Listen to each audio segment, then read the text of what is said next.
지금 채화는 대상을 상실했다는 것을 인정하는 것을 거부하고 있습니다. 그 말은 만일 대상이 죽었을 경우 채화 속에서 나는 대상이 죽었다는 사실 자체를 인정하는 것을 거부하고 있다는 것을 뜻하게 되겠죠. 네. 이에 평행해서 채화 속에서 나는 상실한 대상을 받아들인 후에 내 안에 들어온 그 상실한 대상을 다시 부활시키려고 시도를 하게 됩니다. 왜냐하면 채화는 대상이 죽었다는 것을 인정하지 않거든요. 그 인정하지 않음 속에서 부활에 대한 시도가 깔려 있는 거죠. 그러나 그러한 부활 시도가 결코 성공할 수는 없겠죠. 그렇기 때문에 채화의 부활 시도는 반드시 실패할 수밖에 없습니다. 내 안에 들어온 상실한 대상이 다시 살아날 수는 없을 테니까요. 자, 그럼 어떤 상황이 벌어지는가? 지금 채화 속에서 나는 상실한 대상을 부활시키려고 시도를 하고 있었습니다. 하지만 상실한 대상은 살아나지 않습니다. 그럼 그렇다고 해서 내 안에 들어와 있는 이 상실한 대상이 죽어 있는가? 그렇지도 않습니다. 왜냐하면 채화가 내 안에 들어온 이 상실한 대상이 죽었다는 사실 자체를 인정하지 않고 있기 때문이죠. 그럼 이렇게 됩니다. 지금 채화를 통해서 내 안에 들어와 있는 상실된 대상은 죽은 상태도 아니고 산 상태도 아닌 죽음과 삶 사이의 어떤 경계 지점에 놓이게 됩니다. 죽은 자와 산 자의 경계. 아마도 우리는 이런 경계를 무덤이라고 부를 수도 있을 것 같습니다. 아브라함과 토록은 이렇게 말합니다. 채화를 통해서 내 안에 들어온 상실된 대상은 다시 살아나지도 못하고 다시 죽지도 못하는 가운데 결국 지하 낙골 땅이 된다. 즉 무덤이 된다. 라고 아브라함과 토록은 말합니다. 지하 낙골 땅이 된 대상. 이 대상은 내 바깥으로 뱉어내지지도 못하고 그렇다고 해서 내 안으로 완전히 통합 흡수되어서 들어오지도 못한 채 어중간하게 안과 밖 사이에 걸쳐져 있다고 볼 수 있습니다. 왜 완전히 내 안으로 못 들어오는가? 왜냐하면 내투사가 중단되었기 때문에 내투사에 의해서 작동하는 소화 흡수 과정, 즉 죽은 대상을 내 것으로 전유시켜버리는 과정이 중단된 상태이기 때문이죠. 말하자면 채화는 내투사에 내 안에 들어온 대상이 포착되는 것을 방지하기 위한, 즉 내투사에 걸려서 내 안에 들어온 대상이 나에게 완전히 소화 흡수되는 것을 막기 위한, 그렇게 내 안에 들어온 대상을 지키기 위한 시도라고 볼 수 있겠죠. 만일 내투사가 내 안에 들어와 있는 이 대상을 완전히 소화해서 또 완전히 흡수해서 나의 일부분으로 만들어 버릴 경우 어떤 결과가 나오냐면 에도는 성공하고 그렇게 타자는, 즉 상실한 대상은 나의 온전한 일부분이 되어버립니다. 그 말은 결국 내가 상실한 대상의 상실 자체를 인정하게 된다는 것을 뜻하게 되죠. 또는 달리 말하면 내가 죽은 고인의 죽음 자체를 받아들이게 된다는 걸 뜻하게 되죠. 바로 이 상황을 채화는 피하고 싶어 합니다. 아브라함과 토록은 내투사를 성공한 애도로 규정하고요. 또 반대로 채화는 실패한 애도, 즉 병적인 애도로 규정을 했습니다. 자, 그런데 데리다는 이러한 아브라함과 토록의 내투사 채화, 즉 성공한 애도와 실패한 애도 구분에 대해서 이의 제기를 하게 됩니다. 데리다는 이렇게 묻습니다. 내투사는 과연 성공한 애도일까? 자, 내투사를 통해서 나는 타자를 내 안으로 받아들여서 타자를 있는 그대로 보존하는 대신에, 즉 타자 그 자체로서 내 안에서 지켜주는 대신에 오히려 타자를 내 안으로 소화 흡수시켜서 또 그러는 가운데 타자를 나라는 동일자에게 동화시키는 가운데 변질시키지 않았는가? 말하자면 타자를 일종의 나의 자아를 풍부하게 해주는 한갓 대상으로 취급했던 것은 아닌가? 데리다는 이렇게 묻습니다. 그리고 그렇게 볼 때 아브라함과 토록이 말하는 성공한 애도로서의 내 투사는 사실 성공한 애도라기보다는 오히려 있는 그대로의 타인을, 즉 고인을 존중하지 못하는, 지켜내지 못했기에 존중하지 못하고 자기 안으로 동화시켰기에 존중하지 못하는 극도의 불충이 아닌가? 그리고 내 체화에 관련해서 데리다는 다시금 새로운 생각을 제시합니다. 아브라함과 토록에 의하면 체화는 타자를 받아들여서 소화 흡수하는 대신에 그대로 보존하고 그대로 지켜줍니다. 데리다는 여기에 착안해서 이렇게 주장을 하죠. 체화야말로 성공한 애도가 아닐까?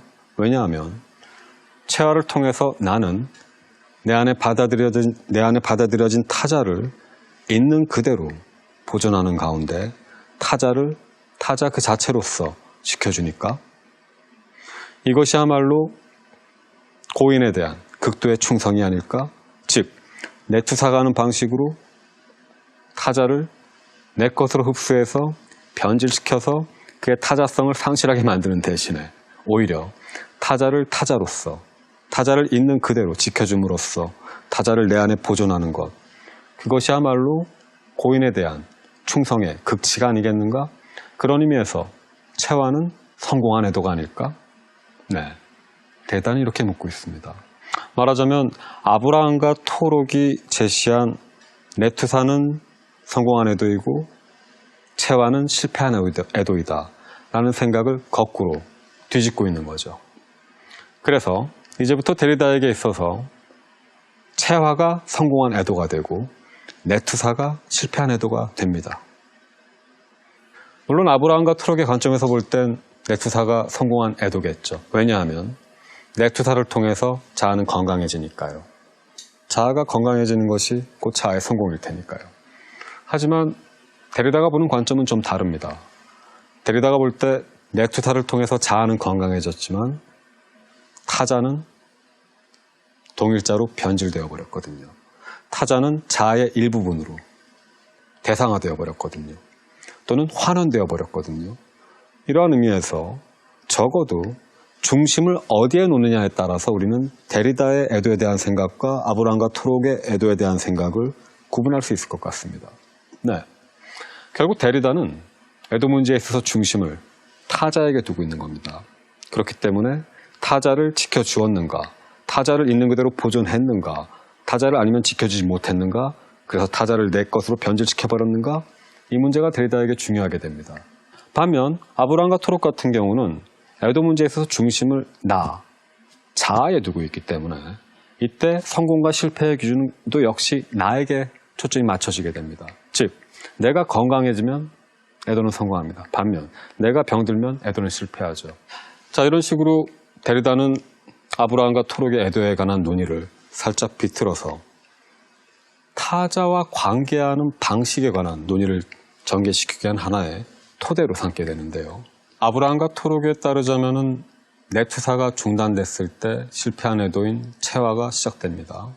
그런데 데리다 입장에서 보자면 사실 타자를 존중해주고 타자를 지켜주는 성공한 애도, 즉 타자애적 관점에서 볼 때 성공한 애도는 바로 체화입니다. 왜냐하면 체화는 타자를 있는 그대로 보존해주고 또 타자를 타자 그 자체로서 지켜주니까요. 그럼 이 문제가 우리가 타인과 관계하는 방식, 말하자면 대상화된 타인 또는 동일자로 변질된 타인이 아니라 타인 그 자체, 타인의 타자성을 그대로 간직하고 있는 그대로의 타인 그 자체와 우리가 관계하는 방식과 관련해서 어떤 시사점을 던져줄까요? 자, 우리는 한번 이렇게 생각해 볼 수 있을 것 같습니다. 이제부터 내 투사를 단순히 애도 문제로 우리가 국한시켜서 생각할 필요는 없을 것 같아요. 어쩌면 나의 의식이 또는 내가 하는 모든 대상 경험들 또는 타인 경험들 또는 타자 경험들, 그것이 경험은 이상 이러한 경험들은 내 투사의 방식으로 진행된다고 볼 수 있을 것 같습니다. 왜냐하면 나의 의식이 대상을 경험할 때 나의 의식은 그 대상을 있는 그대로 보존하는 것이 아니라 내 안에서 작동하는 의식의 질서에 따라서 또는 의식의 논리에 따라서 그 대상을 구성하고 또 그 대상에게 어떤 특정한 특성들을 부여하는 가운데 그 대상에게 의미를 부여합니다. 그리고 이런 식으로 내가 구성한 대상, 나의 의식이 구성해낸 대상은 더 이상 타자성을 지닌 대상은 아닐 것입니다. 나의 의식이 구성한 대상, 나의 의식의 의미를 부여한 대상은 더 이상 있는 그대로의 대상 또는 대상 그 자체로서의 대상이라기보다는 나의 의식의 필터링을 거쳐서 나라는 의식의 질서에 맞게 변질되고 변형된 어떤 결과물이기 때문이죠. 자, 말하자면 나의 의식은 대상을 경험할 때 내투사의 방식으로 경험한다라고 충분히 말할 수 있게 됩니다. 내가 대상에 대한 경험을 통해서 나의 경험의 영역에 확장하기가 하는 것은 내투사를 통해서 자아가 강화되는 것과 크게 다르지 않습니다. 자, 그렇다면 체화에 관련돼서는 우리 무슨 말을 할 수 있을까요? 우리가 현실 속에서 만나는 타인은 이미 언제나 그 자체로서의 타인 또는 타인 그대로의 타인은 아닙니다. 말하자면 우리는 결코 타인을 있는 그대로 타인 그 자체로서 경험할 수가 없습니다. 그렇다면 우리는 어떻게 있는 그대로의 타인 또는 타인 그 자체로서의 타인과 만날 수 있을까요?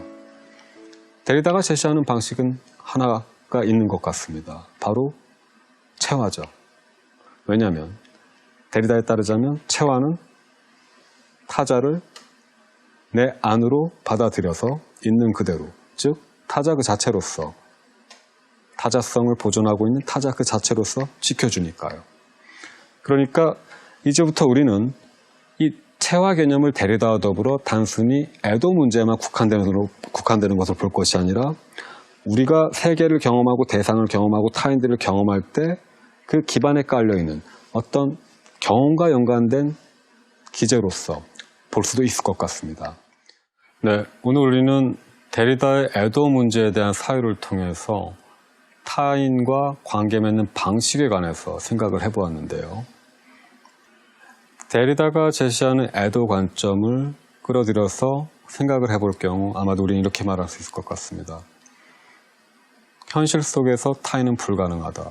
의식에게 타인은 불가능하다고 한다면 어쩌면 우리가 경험하는 이 세계, 우리가 경험할 수 있는 이 세계, 우리가 그 안에서 모든 것들을 경험하는 이 세계는 타인의 상실이 남긴 폐허라고 볼 수 있을지도 모릅니다. 말하자면 우리는 이미 언제나 타인을 경험하는 가운데, 즉 타인을 내투사적인 방식으로 대상화시키는 가운데 타인 자체, 타인 그 자체를 상실하게 됩니다. 그 말은 우리가 무언가를 경험할 때, 우리가 또 누군가를 누군가로서 인식할 때 그때 이미 우리는 언제나 타인 그 자체 또는 타자로서의 타자를 잃어버리고 있다라는 말이 되겠죠. 그러한 의미에서 결국 우리의 경험 세계는 상실된 타인의 흔적 또는 상실된 타인이 남긴 폐허, 빈자리라고 볼 수 있을지도 모르겠습니다. 하지만 그럼에도 불구하고 데리다 논리에 충실하자면 결국 타인 그 자체를 증언하고 있습니다. 체화는 우리도 모르는 순간 또는 부지불식간에 우리의 내투사를 뚫고 침투해 들어오기 때문이죠. 말하자면 타인 그 자체와의 관계 방식으로서의 체화는 우리가 모르는 시간의 틈새 속으로 스며들어와 통일자 안의 타자로서 이미 언제나 나의 정체성 안에 자리 잡고 있기 때문이죠. 이상 강의를 마치도록 하겠습니다. 감사합니다.